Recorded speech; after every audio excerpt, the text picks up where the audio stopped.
Tere, head inimesed! Septembri lõpus 26. kuni 28. septembrini toimub siin Ida-Virumaal seiklusfest.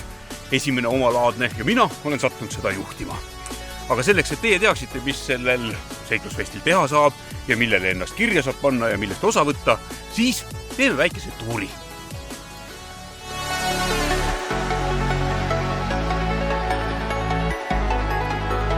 Nii, Ingrid, inimesed tulevad seiklusfestile ja Alutaguse matkaklubil on neile ka hulk aktiviteeti välja mõeldud. Räägi, mida teha saab.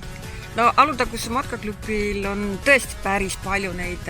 Kõigepealt saab jalgsi matkata, mis on ju kõige lihtsam viis ja pääseb kohtadesse, kuhu ühegi teise vahendiga ei pääse, kui just ainult jala.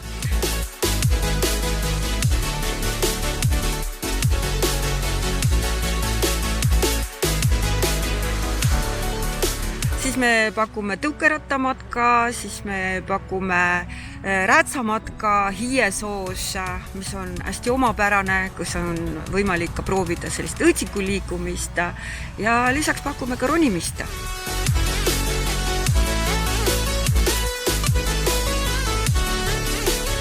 Ronimisele tulge lihtsalt koha peal saate maksta nii maksekaardiga kui sularahas, aga näiteks räätsamatkad, tõukerattamatkad ja jalgsimatkad, et need tuleks siis enne ära osta piletid ja need on meil Fientas müügil. www.seiklusfest.ee saab ka minna kõikide piletite lehele otsa.